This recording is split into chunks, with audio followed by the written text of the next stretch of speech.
ہاں جناب، اب بتائیے آپ کیا کہنا چاہتے ہیں؟ میرا کیس اپنے ہاتھ میں لے لو۔ یہ کیسے لے لیں؟ تمام ثبوت آپ کے خلاف ہیں، بلکہ آپ نے تو ہمیں بھی قاتل بنانے میں کوئی کسر نہیں چھوڑی تھی۔ وہ تو خدا بھلا کرے ارشد کا اگر وہ گفتگو ریکارڈ نہ کرتا تو نہ جانے ہمارا کیا بنتا۔ میں نے منہ بنایا، یہ سب میں نے نہیں کیا، میں واقعی آپ سے نہیں ملا تھا۔ یہ تو سوچیں مجھے ایسا کر کے کیا فائدہ ہوا ہے؟ ہو سکتا ہے کوئی فائدہ پہنچنے والا ہو، اور ہم فرض کر لیتے ہیں کہ اس معاملے میں آپ کا کوئی ہاتھ نہیں ہے۔ اب فرمائیے آپ کیا کہنا چاہتے ہیں؟ بس یہی چاہتا ہوں کہ فرض کرنے کے ساتھ ساتھ آپ یہ بات ثابت بھی کر دیں۔ ہمارے خیال میں ایسا ثابت کرنا بہت مشکل ہوگا، اور اس صورت میں تو ناممکن ہی ہوگا اگر یہ جرم آپ نے کیا ہے۔ خیر، اگر ہم یہ ثابت کرنے میں کامیاب ہو جائیں تو آپ ہمیں کیا دیں گے؟ کچھ زیادہ نہیں دے سکوں گا، میں اتنا مالدار نہیں ہوں، بہت چھوٹا سا کاروبار ہے میرا۔ یہ جان کر بے تحاشا خوشی ہوئی کہ آپ زیادہ نہیں دے سکیں گے۔ کیا مطلب؟ وہ چونک کر بولا، مطلب یہ ہے کہ ہم زیادہ رقم لینے کے خواہش مند بھی نہیں ہیں، جب میں آپ کو بڑی مشکل سے 1000 روپے دے سکوں گا۔ خیر کوئی بات نہیں، ہم 1000 ہی لے لیں گے۔ میں نے کہا، یہ آپ کیا کہہ رہے ہیں بھائی جان؟ 1000 روپے؟ یہ کام تو 10,000 میں بھی مہنگا ہے۔ آفتاب نے منہ بنایا، کوئی بات نہیں۔ ہاں تو بھائی صاحب، کیا آپ کے گھر والوں کو اطلاع ہو گئی؟ نہیں، وہ ایک دور دراز شہر گئے ہوئے ہیں، 1-2 دن میں آنے ہی والے ہیں۔ میں اپنی گرفتاری کی خبر دے کر انہیں بوکھلاہٹ میں مبتلا نہیں کرنا چاہتا تھا۔ خیر، ہمیں آپ کے گھر کا جائزہ لینا ہوگا، اس کے لیے کیا کیا جائے؟ گھر کی چابی میرے پڑوسی کے پاس ہے، اس خیال سے انہیں لے آیا تھا کہ میری غیر حاضری میں بیوی بچے آ گئے تو پریشان نہ ہونا پڑے۔ اور آپ کے پڑوسی کا نام کیا ہے؟ بیدار عالم۔ وہ ایک شاعر ہیں، دنیا میں بالکل اکیلے ہیں، اور ان کا کوئی عزیز رشتہ دار بھی نہیں۔ تھوڑا عرصے پہلے ہی ہمارے محلے میں آئے ہیں، ان سے چابی لے لیجیے گا۔ شکریہ، وہ تو ہم لے ہی لیں گے۔ یہ بتائیے، حاتم شاہ کے علاوہ بھی آپ کا کوئی دوست ہے؟ اقرار نے پوچھا۔ نہیں، کوئی دوست نہیں۔ حاتم شاہ کے گھر والوں کے بارے میں آپ کا کیا خیال ہے؟ میں بولا، کس بارے میں؟ کیا ان میں سے کوئی حاتم شاہ کو ہلاک کرنے کی کوشش نہیں کر سکتا؟ نہیں، حاتم شاہ ان کا چھوٹا بھائی ہے، دونوں بھائی ایک دوسرے پر جان لیتے ہیں۔ حاتم شاہ کی بیوی بچے اس قسم کی سازش کرنے کے قابل نہیں ہیں۔ بچے چھوٹے ہیں اور ان کی بیوی بہت نیک ان حالت میں بھلا یہ کس طرح کیا جا سکتا ہے؟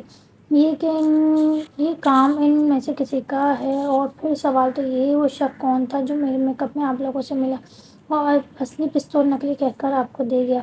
کیا خبر وہ آپ ہی ہوں، کیونکہ ہمیں تو دور دور تک کوئی ایسا آدمی نظر نہیں آتا۔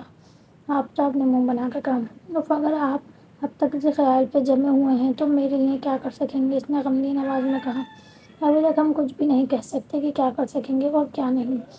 ہم آپ کو کوئی اطمینان بھی نہیں دلا سکتے، اس کے باوجود یہ ضرور کہیں گے کہ ہم سے جو کچھ بھی ہو سکے گا ہم کریں گے۔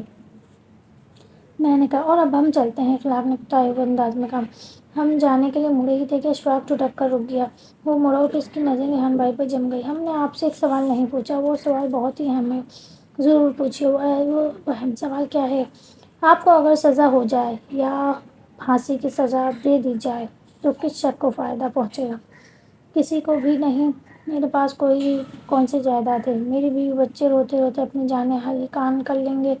فائدہ کسی کو نہیں ہوگا، انہوں نے بیچارگی کے عالم میں کہا۔ اس صورت میں ہم حیران ہیں کہ وہ کون شخص ہے جس نے آپ کو پھنسانے کی کوشش کی، اور کیوں؟ اچھا یہ بتائیے، آپ کی کسی سے دشمنی تو نہیں؟ دشمنی نہیں، سوچنے کے انداز میں کہا، پھر چند سیکنڈ بعد بولی، کسی سے دشمنی کے امکانات تو خیر نہیں۔ ہاں، ایک واقعہ ایسا ضرور ہوا تھا کہ آپ سے بیان کرنا چاہتا ہوں۔ ضرور کریں۔ ملاقات کا وقت ختم ہو گیا۔ ایک کانسٹیبل نے ان کے قریب آ کر کہا، اوہ، یہ بہت برا ہوا۔ دیکھیے جناب، کیا آپ ہمیں 1 منٹ اور نہیں دے سکتے؟ ہرگز نہیں، انسپکٹر صاحب کا حکم ہے، آپ لوگوں کو باہر نکلنے میں دیر لگائے تو دھکے دے کر باہر نکال دیں۔ کانسٹیبل نے بولا، آپ دھکے دینے کی زحمت نہ کریں، ہم خود ہی چلے جاتے ہیں۔ آفتاب بولا، دھکے دینے کی زحمت؟ اشفاق بڑبڑایا، کیا ہم انسپکٹر صاحب کے دفتر کی طرف جا سکتے ہیں؟ ہمیں ان سے ایک بات کرنا ہے۔ میں نے جلدی سے کہا، ضرور۔ کیوں انسپکٹر؟ کیونکہ انسپکٹر صاحب نے اس کے بارے میں کوئی حکم نہیں دیا۔ اچھا، شکریہ، آپ تینوں یہاں ٹھہریں، میں ذرا ان سے بات کر آتا ہوں، آفتاب نے کہا اور لمبے لمبے ڈگ بھرتا چلا گیا۔ ٹھیک ہے، جو ہی تمہارا ساتھی آئے تھانے سے باہر نکل جانا، ورنہ مجھ سے برا کوئی نہیں ہوگا۔ آپ سے برا تو اس وقت بھی کوئی نہیں ہے، جناب نے بڑبڑایا۔ کیا کہا؟ کانسٹیبل بھننا کر بولا، جی کچھ نہیں، میں گاڑی۔ کانسٹیبل نے ایک قہرآلود نظر ڈالی اور دروازے کی طرف بڑھ گیا۔ ہم دل ہی دل میں مسکرائے۔ کہاں تو وہ ہمیں دھکے دے کر باہر نکالنے پر تلا ہوا تھا، اور کہاں وہیں رہنے کا حکم دے کر چلا گیا۔ اس پر ہم مسکراتے نہ تو کیا کرتے۔ ہاں ریحان بھائی صاحب، سرگوشی میں بتا دیں، آپ کیا بات بتانا چاہتے ہیں؟ ایک دن ایک چور میرے ہاتھوں مارا گیا تھا۔ کیا؟ ہم تینوں ایک ساتھ بولے۔ جی ہاں، لیکن آپ کی آواز سرگوشی سے بلند ہو گئی ہے۔ کانسٹیبل پھر ادھر آ رہا ہے۔ ریحان باری گھبرا کر بولا۔ اس کے یہاں پہنچنے سے پہلے صرف یہ بتا دیں کہ یہ کون سی تاریخ کا واقعہ ہے۔ باقی باتیں ہم خود ہی معلوم کر لیں گے۔ 21 دسمبر کا۔ ٹھیک ہے، اب آپ کو اور کچھ بتانے کی ضرورت نہیں۔ کانسٹیبل آدم کا۔ تم پھر حوالاتی سے باتیں کر رہے ہو تو آپ نے یہ کب کہا تھا کہ حوالاتی سے باتیں نہ کریں؟ اخلاق نے منہ بنایا۔ اور یہاں سے چل دینے کا کیا مطلب تھا؟ کانسٹیبل بھننا کر بولا۔ اور یہاں کھڑے رہنے کی اجازت دینے کا کیا مطلب تھا؟ میں نے جواب میں کہا۔ اپنے ساتھی کا انتظار کرنا اور بس۔ شکریہ، تب تو ہمیں غلط فہمی ہوئی تھی، معاف کر دیں۔ اسی وقت آفتاب اندر آتا نظر آیا۔ اس کا منہ سرخ تھا۔ آتے ہی بولا، چلیے بھائی جان، کیوں، کیا ہوا؟ میں مسکرا کر بولا، انسپکٹر صاحب کے پاس ہمارے لیے ہمدردی کا کوئی بول موجود نہیں۔ وہ بولا، فکر نہ کرو، بازار سے لا دیں گے۔ میں نے خوش دل سے کہا، کیا لا دیں گے بازار سے؟ کانسٹیبل چپ کر بولا، ہمدردی کے بول۔ جب تو کیا بازار سے مل جاتے ہیں؟ مجھے اپنی بیوی کی ضرورت ہے۔ بیوی سے زیادہ خود آپ کو ان کی ضرورت ہے جناب۔ معاف کیجیے گا، میں نے کہا، اور چاروں تیز تیز قدم اٹھاتے باہر نکل گئے۔ کانسٹیبل کھڑا ہمیں تکتا ہی رہ گیا۔ شاید وہ سوچ رہا تھا کہ اگر اس نے ہم سے ہمدردانہ لہجے میں بات کی ہوتی تو ہم بازار سے اسے ہمدردی کے 2 بول تو خرید کر لا دیتے، لیکن اس بیچارے کو کیا معلوم کہ اگر وہ ہم سے ہمدردی سے بات کر سکتا تو گھر میں بھی اسے بازار کی کسی چیز کی ضرورت محسوس نہ ہوتی۔ کیا کہا تم سے؟ جلالی نونی جی کہہ رہے تھے میں تمہارا ناطقہ بند کر دوں گا۔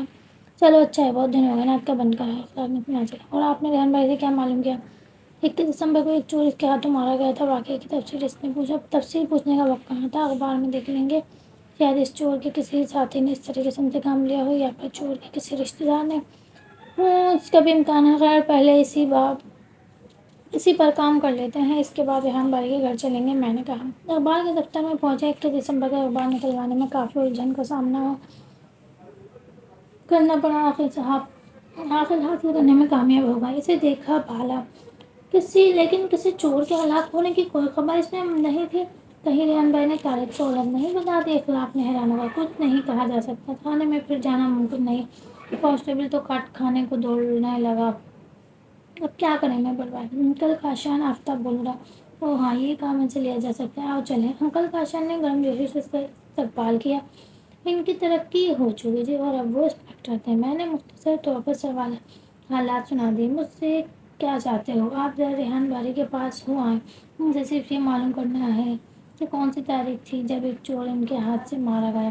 انہوں نے 21 دسمبر بتائی تھی۔ ہم نے 22 دسمبر کا اخبار دیکھا ہے، لیکن اس میں ایسی کوئی خبر نہیں چھپی۔ خبریں بعض اوقات دوسرے ہی دن شائع نہیں ہو جاتی، 2-3 دن گزرنے پر بھی شائع ہوتی ہیں۔ اس لیے تم لوگوں کو 2-3 دن کے اخبارات نکلوانے چاہیے تھے۔ اوہ، آپ ٹھیک کہہ رہے ہیں، لیکن مشکل یہ ہے کہ گزشتہ تاریخوں کے اخبارات نکلوانے بھی ایک مسئلہ ہے، حالانکہ یہ مسئلہ ہرگز نہیں ہونا چاہیے۔ تم ٹھیک کہتے ہو۔ خیر، اخبارات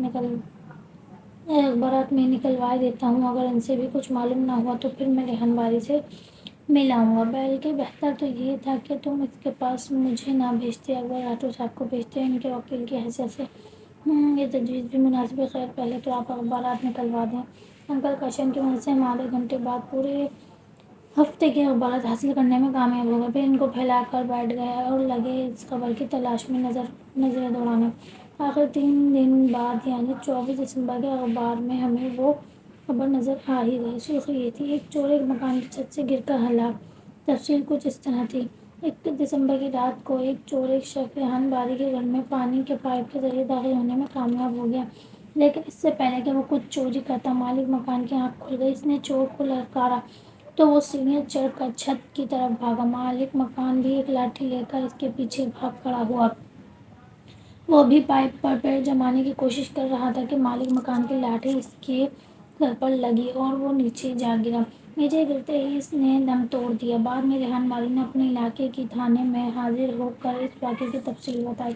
اخبار میں بس اتنی خبر تھی، لیکن ہمارے لیے یہ خبر بالکل ناکافی تھی، کیونکہ ہمیں تو یہ معلوم ہو ہی نہیں سکا تھا کہ بعد میں کیا ہوا۔ چور کون تھا، کہاں سے آیا تھا، اس کے کسی ساتھی یا گھر والوں کے بارے میں کچھ معلوم کیا جا سکتا تھا یا نہیں، اس لیے ہم ایک بار پھر انکل کاشان کے پاس پہنچے۔ اب کیا ہے؟ کام اب تک نامکمل ہے، حالات کی کوئی کل سیدھی نہیں۔ جس طرح اونٹ کی ہم آپ کے پاس نہ آئیں تو کیا کریں؟ چلو بتاؤ، حالات کس کروٹ کیوں نہیں بیٹھ رہے؟ وہ بولے۔ ہم نے ایک بار پھر تفصیل سنائی اور باری خبر پھر پڑھنے کے لیے سامنے رکھی۔ انہوں نے خبر پڑھی اور سوچ میں گم ہو گئے۔ آخر بولے، آؤ متعلقہ تھانے چلتے ہیں۔ ارے باپ رے، پھر تھانے جانا پڑے گا؟ آفتاب نے بوکھلا کر کہا۔ تو اس میں ڈرنے کی کیا بات ہے؟ انسپکٹر کاشان مسکرائے۔ جی پتہ نہیں کیوں ہمیں تھانے سے بہت ڈر لگتا ہے۔ متعلقہ انسپکٹر نے ریکارڈ نکال کر ہمارے حوالے کر دیا۔